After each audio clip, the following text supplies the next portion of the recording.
What's up, everybody? This is Cornbeater. It's been about a week and a half, 2 weeks since I actually did my last vlog or really any videos from my YouTube channel. And the last time I actually wore this cap, I said I wouldn't wear it until about August or September when that official football season started. But as of March 13, 2012, the 49ers have signed Randy Moss to a one-year deal. Now, for me as a fan, this is great. I remember playing Madden, back on my PS2 days, and I would play franchise and Randy Moss was always one of those wide receivers that I would either cheat my way into getting onto my team or trade, basically the whole team just to have this one receiver. And not always the smartest thing when you're playing franchise mode in Madden, but I had to have Randy Moss, and the fact that this has, I guess, become a reality, makes me very, very excited.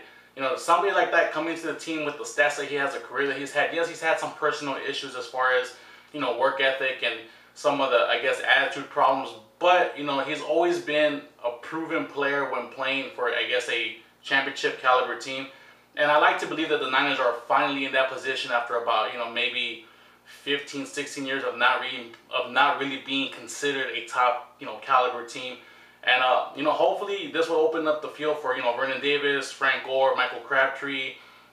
Hopefully make Alex Smith a better quarterback if he, they re-sign him. I still haven't heard anything about him being re-signed.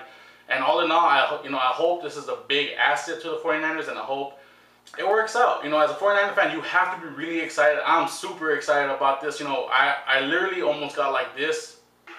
Oh! Yeah!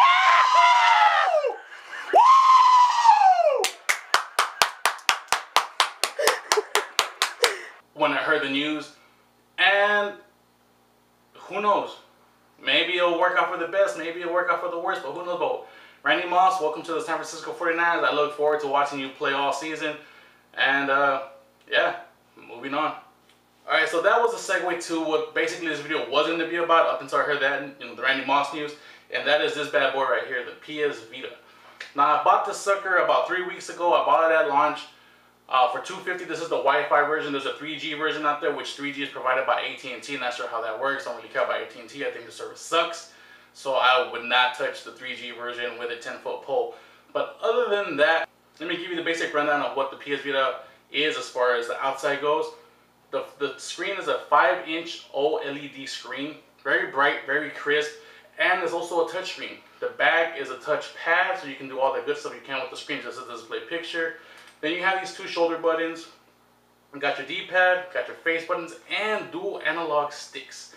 Now, some of the gripes that I do have with the buttons is the shoulders and the actual analog sticks themselves feel a little loose. They don't seem to have the tension as a D-pad and the face buttons, which kind of bugs me a little bit, but not too much to kind of deter the overall experience. So far, they've been very responsive, very nice, and I haven't really lost control or anything that I can really blame on the buttons themselves.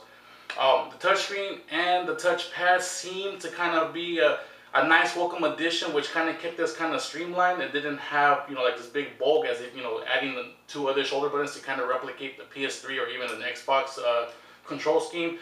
And these actually substitute very well when programmed correctly. There'll be a couple games that I review for this system where I kind of I guess trash on the screens and the use of the screens, but that's on another day.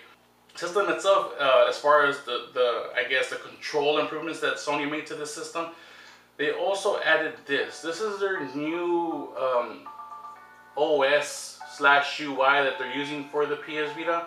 I believe it's a touch. I'm not sure what they call it. I'm sorry, I should already know this, but it's been a while. And I'm too lazy to research this shit. I'll probably just put a little caption like right here somewhere. But anyways. The PSP and the PS3 use the XMB, the cross media bar, and basically it's just a bar that runs back and forth, and it's good for the simplicity of launching a game and even getting out of a game and having to go where you want to go. The one thing with this is it puts everything here. It's all touch. It's very, very responsive, and if you touch the PS button one more time, it actually gives you like tabs, and you can have 6 tabs open at any one time. So if you want to actually jump between applications, you can actually do all this in games. So you can actually have a game running. There's a little thing right here. Instead of start, it'll actually say continue if you have a game running. And if you press the PS button a couple of times, it'll bring you here and you can actually launch something while something else is running. And it's still very responsive. Even with 6 things open and maybe a game running in the background, it's still very responsive. I don't feel like it ever loses any of its responsiveness. And that's very cool. As you can, they have those, and it's very cool. The launch itself, I believe, is probably the strongest launch for any console within the last 20 years. And just to give you a broad feedback of why I say that, at launch, this system had Ultimate Marvel vs. Capcom, Model Nation Racers, Uncharted Golden Abyss, Hot Shots Golf, FIFA, and I forget what other games that it had, but it had a nice bunch of titles.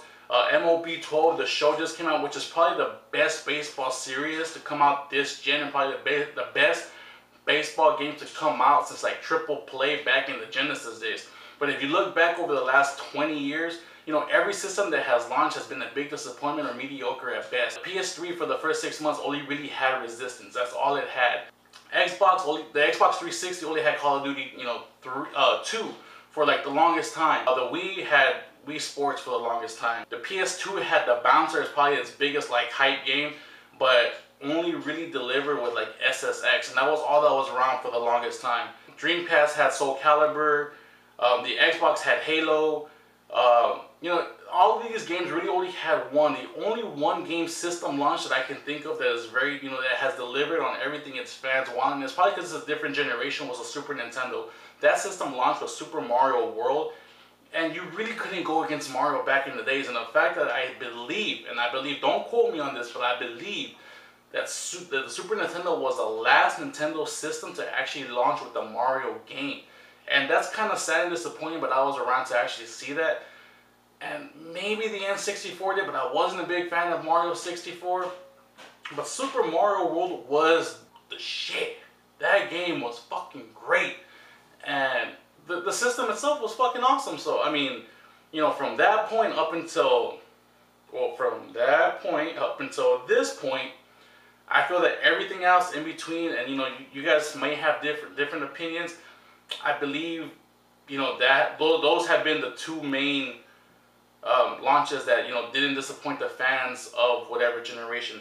Now, of course, this comes with a couple of drawbacks. One of the drawbacks is if you travel a lot and are not close to a charge source while gaming, this battery only lasts about 3.5 hours to 4 hours, which is really disappointing considering that it is a gaming unit and only gives you that much gameplay.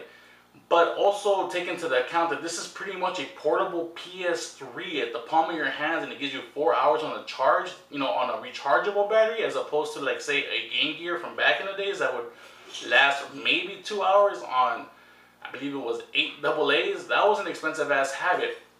So you take the good with the bad.